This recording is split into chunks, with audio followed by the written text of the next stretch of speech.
पर railway station से भी बदतर हालात हैं। ऐसी मारामारी, ऐसी स्थिति पैदा हो गई है, और ये किसी एक एयरपोर्ट की बात नहीं है। अलग अलग जगह पर इसी तरह के हालात बनते हुए नजर आ रहे हैं। लेकिन आप देखिए कि प्रधानमंत्री नरेंद्र मोदी को कोई फिक्र है या नहीं है। इस खबर में मैं आपको बहुत कुछ बताने वाला हूं। सरकार ने नियम तय कर दिए कि इससे ज्यादा किराया आप नहीं लेंगे। उसके बावजूद, सरकार के कहने के बावजूद किराया वसूला जा रहा है, मनमाना किराया वसूला जा रहा है। सबसे बड़ी बात यह है कि इंडिगो को नोटिस दिए हुए 24 घंटे से ज्यादा का वक्त हो गया, लेकिन इंडिगो की ताकत आप देखिए। सरकार जो इंडिगो के सामने नतमस्तक है इस वक्त में, मैं ये कह रहा हूं और इस कहने के मायने क्या है जरा आप समझिए। सरकार ने नोटिस भेज दिया और उसके बावजूद 24 घंटे हो गए, अभी तक ना तो कोई जवाब दिया है ना कोई कार्रवाई हुई है। बताइए आप क्या कहेंगे। ये स्थिति आप देख रहे हैं। ये बेचारे सीआरपीएफ के जवान वो भुगत रहे हैं। यहां पर सरकार, मंत्री, इंडिगो के अधिकारी, सीईओ सब बैठे हुए अपने एसी कमरों के अंदर, सब मजा ले रहे हैं एयर प्योरीफायर चला करके। मोदी जी ने कहा था ना, मजा लीजिए मौसम का मजा ले रहे हैं मोदी साहब, और वो कह रहे हैं मजा आप भी लीजिए। लेकिन लोग मजा कैसे लेंगे, ये देख लीजिए हालात आप। सीआरपीएफ के जवान वो कैसे जमीन पर वो संभाल रहे हैं लोगों को, और लोग अपना आपा खो रहे हैं। लोग जो 4-4 दिन से, 5-5 दिन से वहां पर थे एयरपोर्ट पर, संभाल नहीं पा रहे थे अपने आप को, वो आपा खो रहे हैं। अब मैं इस खबर के अंदर आपको बताने वाला हूं कि किस तरीके से किराया वो दुगना चौगुना वसूला जा रहा है सरकार के नोटिस के बावजूद, ये आपको बताने वाला हूं। दूसरी बड़ी बात कि क्या सरकार इंडिगो के ऊपर जुर्माना लगाएगी। इंडिगो का प्रॉफिट कितना है, रोजाना कितना पैसा इंडिगो कमा रहा है, आप जानकर के हैरान रह जाएंगे। 20 करोड़ रुपए रोजाना इंडिगो कमाता है, 20 करोड़ रुपए रोजाना। और 31 करोड़ रुपए इंडिगो ने बीजेपी की सरकार को, बीजेपी को इलेक्ट्रोल बॉन्ड से चंदा दिया है। तो क्या वो चंदे का पैसा वो इतना भारी है कि जिसके बोझ के नीचे पूरी भाजपा दब गई है। नरेंद्र मोदी उस चंदे से उठ ही नहीं पा रहे हैं। उनकी थाली के अंदर इतना चंदा पैसा पहुंच गया है कि वो कुछ बोल ही नहीं पा रहे हैं। सवाल बहुत सारे हैं। लेकिन जिस तरह से ये स्थिति नजर आ रही है, ये बहुत भयानक है। लोग जिस तरीके से आपा खो रहे हैं, हम उम्मीद करते हैं कि सरकार जल्द कुछ करे और लोग किसी न किसी तरीके से अपने आप को कंट्रोल करें, क्योंकि हालात बद से बदतर होते जा रहे हैं। सबसे पहले आप जरा अपनी स्क्रीन पर देखिए, ये 6 दिसंबर को कल सरकार की तरफ से एक नोटिस जारी किया गया, और इस नोटिस में कहा गया कि कोई भी कंपनी, कोई भी एयरलाइन कंपनी वो इससे ज्यादा पैसा नहीं ले सकती है। यह कहा गया कि 500 किलोमीटर तक अगर यात्रा होगी तो उसमें 7,500 रुपए से ज्यादा पैसा नहीं लिया जाएगा। अगर 1000 किलोमीटर तक की यात्रा होती है तो 12,000 रुपए से ज्यादा पैसा नहीं लिया जाएगा। 1000 किलोमीटर से 1500 किलोमीटर के बीच की यात्रा पर 15,000 से ज्यादा नहीं होगा, और 1500 किलोमीटर से ज्यादा की अगर यात्रा होती है तो उस पर 18,000 से ज्यादा पैसा खर्च आप नहीं लेंगे। 18,000 से ज्यादा आप टिकट का पैसा नहीं वसूलेंगे, यह कहा गया। लेकिन अब जरा देखिए आप, यह आपकी स्क्रीन पर है 4 तारीख, 5 तारीख और 6 तारीख को, 4 तारीख, 5 तारीख और 6 तारीख को कितना कितना पैसा वसूला गया है। बेंगलुरु, दिल्ली से बेंगलुरु जाने के लिए 1 लाख रुपए तक वसूल किया गया है। और ये टाइम्स ऑफ इंडिया का ग्राफिक जो है मैं आपको दिखा रहा हूं। 1 लाख रुपए, देख लीजिए सरकार, और कान खोल करके देख लीजिए। ये 1 लाख रुपए जो है वो 4 तारीख को वसूल किया गया है, 5 तारीख को 32,000 रुपए, और 6 तारीख को भी जब सरकार ने कह दिया तब भी ये 24,000 रुपए वसूला गया है। फिर उसके बाद में दिल्ली के लिए 84,000 रुपए तक वसूल किए गए हैं। 84,000 रुपए, ये 4 तारीख को पैसा लिया गया, 84,000 रुपए टिकट का दाम था।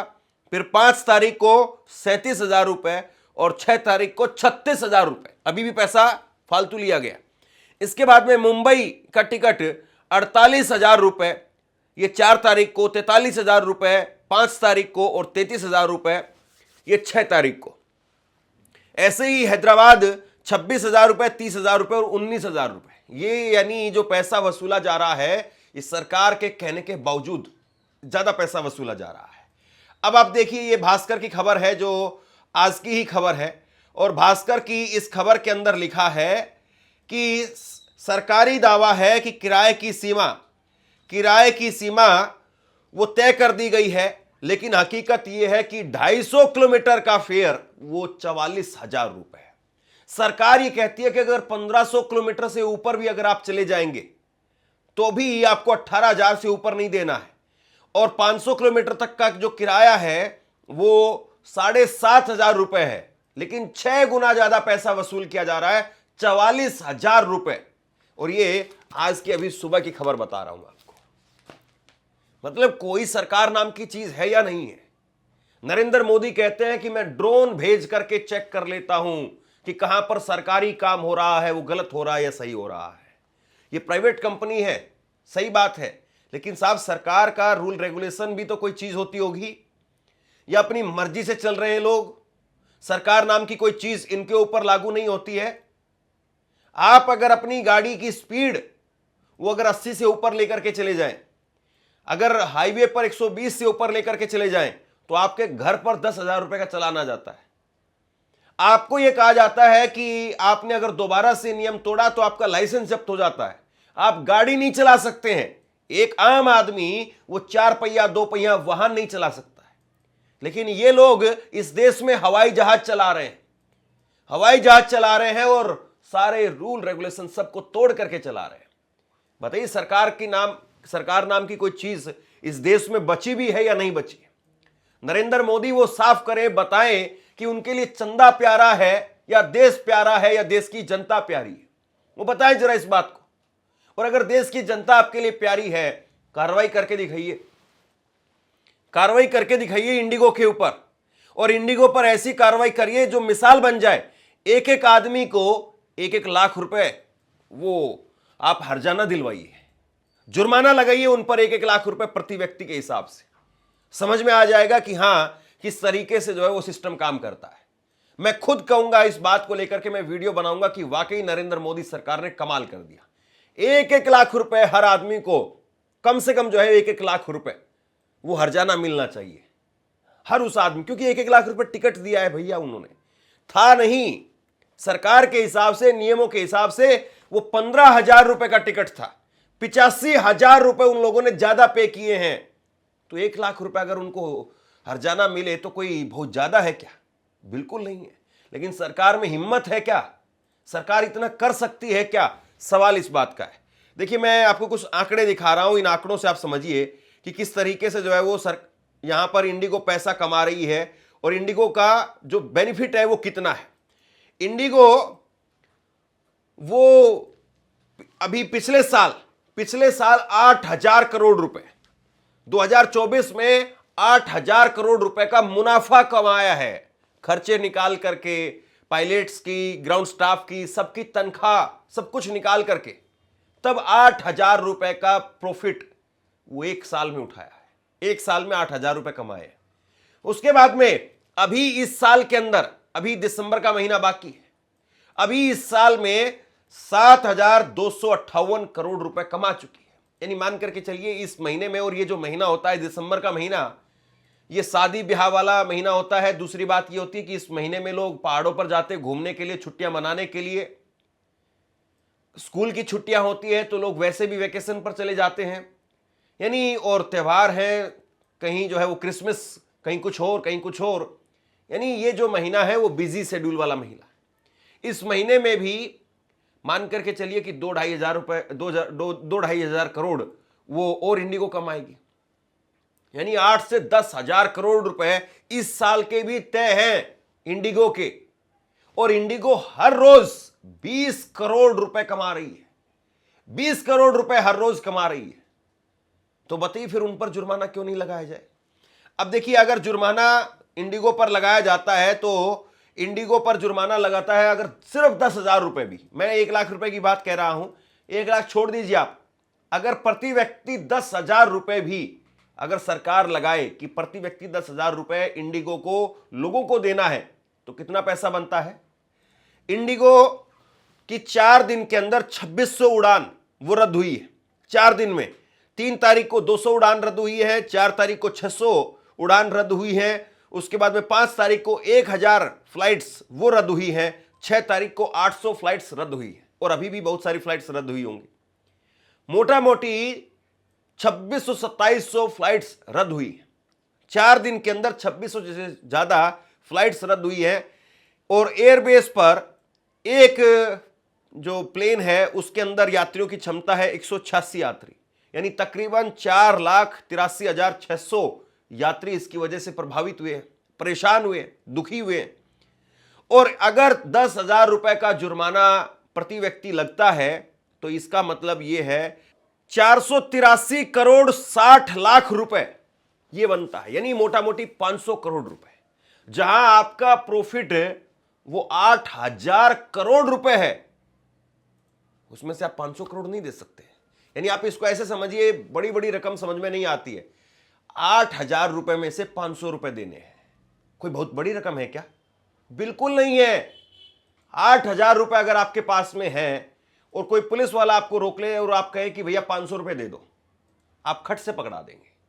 इतना ही पैसा जो है वो 10,000 रुपए के हिसाब से हो रहा है। आपसे कुछ कहना चाहता हूं, आज के वक्त में पत्रकारिता करना कितना मुश्किल काम है, लेकिन अगर ऐसे में भी कोई आपकी खबर दिखा रहा है, कोई आपके मुद्दे पर बात कर रहा है, तो आपको भी उसका साथ देना चाहिए। अगर आपको लगता है कि मेरी पत्रकारिता सही है, मैं आपके लिए आपकी खबर वो दिखा रहा हूं, तो ऐसे में आप मेरा सहयोग कीजिए। आप इस वीडियो को जब लाइक करेंगे तो लाइक के साथ में ही एक थैंक्स का बटन आपको दिखाई देगा, उस थैंक्स के बटन पर आप क्लिक कीजिए और जो भी सहयोग राशि दे सकते हैं वो दीजिए। दूसरा, आप चैनल को ज्वाइन कर सकते हैं और चैनल को ज्वाइन करके भी मुझे मदद कर सकते हैं। और अगर मान लीजिए 1 लाख रुपए प्रति व्यक्ति अगर दिया जाता है तो कितना पैसा बनेगा? 5,000 करोड़ रुपए। यानी तब भी ये लोग इस साल के अंदर कम से कम 4 से 5 करोड़ रुपए तब भी मुनाफा कमाएंगे, और ये कोई बहुत बड़ी रकम नहीं है। ऐसा नहीं कि ये लोग दिवालिया हो जाएंगे, सड़क पर आ जाएंगे। जो शुद्ध प्रॉफिट है इनका, उसमें से सरकार को दिलवाना है। सरकार के अंदर हिम्मत है तो दिलवा करके दिखाए। नरेंद्र मोदी वो दिलवा करके दिखाए। इस देश में 1-1 लाख रुपए प्रति व्यक्ति को। बड़ा कहा था कि हवाई चप्पल वाला हवाई जहाज में चलेगा, कहां गई भैया वो बातें? लोग पैसे दे करके हवाई जहाज में नहीं चल पा रहे। लोग 10-10 गुना ज्यादा पैसा वो दे रहे हैं, तब हवाई जहाज में नहीं चल पा रहे। एक महिला वो कह रही है, मैं सुन रहा था कुछ देर पहले, एक महिला वो कह रही है कि ताज होटल के अंदर मुंबई में मेरी खुद की सगी बेटी की शादी है। बेटी पहुंच गई है, रिश्तेदार सब पहुंच गए हैं, मैं दिल्ली में एयरपोर्ट पर फंसी हुई हूं, मैं मुंबई नहीं पहुंच पा रही। और इसके बाद में वो मां कैसे फूट फूट करके रोई होगी, आप अंदाजा लगा लीजिए। आप सोचिए जरा, आपकी बेटी की शादी है, खुद की बेटी की शादी है, सब पहुंच गए हैं रिश्तेदार और सब पहुंच गए। अब आपकी वजह से तो एक शादी कैंसिल नहीं करेंगे, रिसेप्शन का खर्चा, दुनिया भर की बातें, वो सब कुछ दे चुके हैं, लेकिन आप नहीं पहुंच पा रहे हैं। आप सोचिए कि आपकी हालत क्या होगी, आप किस तरीके से फूट फूट करके, चिंगाड़ चिंगाड़ करके रोएंगे, वहां पर चीख चीख करके रोएंगे। यह स्थिति है नरेंद्र मोदी के राज में। एक आदमी वो सीआरपीएफ के अंदर तैनात है और वो कह रहा है कि मुझे मैसेज आया है कि आपकी ड्यूटी है और आप एयरपोर्ट पर ड्यूटी दीजिए, लेकिन वो आदमी कह रहा है कि मैं सीआरपीएफ के अंदर हूं, लेकिन मेरी जो वर्दी है वो बैग एयरपोर्ट पर है। एयरपोर्ट वाले मुझे बैग नहीं दे रहे हैं, मैं वर्दी कैसे निकालूं और मैं कैसे वर्दी पहनूं? और बगैर वर्दी के मुझे कौन सीआरपीएफ का मानेगा? मेरा आई कार्ड, मेरी सारी जरूरी चीजें वो सब बैग में जमा है, और बैग एयरपोर्ट पर है, कंपनी के पास में है, इंडिगो के पास में। एक आदमी वो कह रहा है कि मैं 3 दिन से फंसा हुआ हूं, विदेश से आया हूं, मैं 3 दिन से फंसा हुआ हूं, और मेरा पासपोर्ट, मेरी घर की चाबी मेरी सारी जरूरी चीजें वो बैग के अंदर है, मैं घर नहीं जा पा रहा हूं, होटल में रह रहा हूं 3 दिन से। आप सोच रहे हैं लोगों की जिंदगी कितनी नर्क बना दी गई है? सोचिए जरा इस बात को। और आप 10,000 रुपए जुर्माना भी नहीं लगा पा रहे उस पर। 10,000 रुपए जुर्माना नहीं लगा पा रहे कि 10,000 रुपए का तो कम से कम जुर्माना लगा दें। कम से कम 5,000 करोड़ रुपए का जुर्माना लगना चाहिए। 1-1 लाख रुपए प्रति व्यक्ति हर्जाना दिया जाना चाहिए। अगर नरेंद्र मोदी सरकार में है, हिम्मत तो करके दिखाए, तब तो कहेंगे कि वाकई 56 इंच की सरकार है। वरना ये कैसी सरकार है भाई? और कैसा 56 इंच और कैसा 72 इंच और कैसा 156 इंच? आप लोगों को सुविधा नहीं दे पा रहे। सबसे बड़ी बात और जरूरी बात क्या है?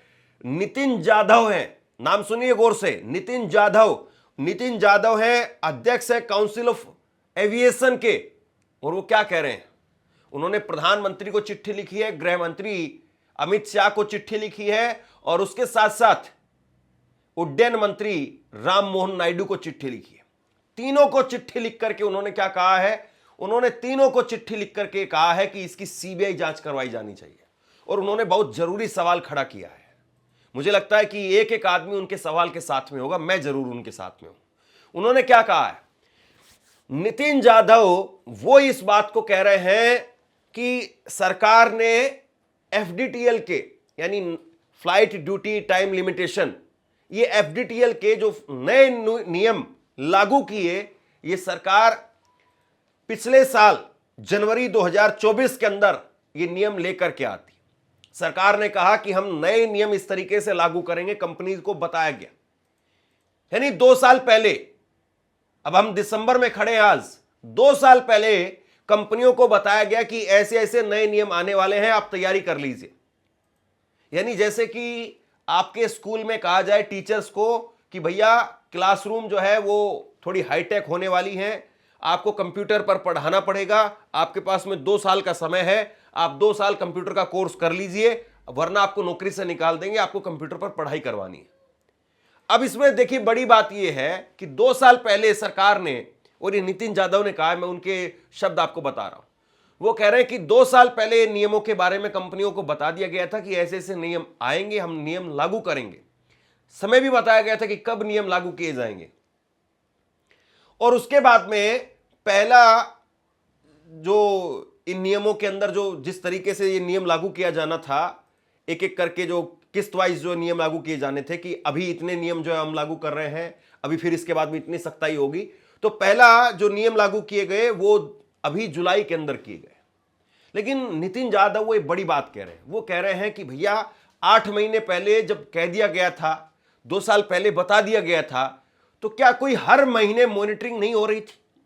ये बहुत जरूरी सवाल है कि जब आपने 2 साल पहले कह दिया तो क्या आप कह करके और वापस जाकर के सो गए, या हर महीने आप मॉनिटरिंग कर रहे थे या नहीं कर रहे थे? जैसे मान लीजिए कि टीचर्स को आपने कहा कि भाई आप जो है कंप्यूटर का कोर्स कर लीजिए, 2 साल के बाद में क्लासरूम के अंदर कंप्यूटर आएगा और आपको कंप्यूटर पर पढ़ाई करवानी है।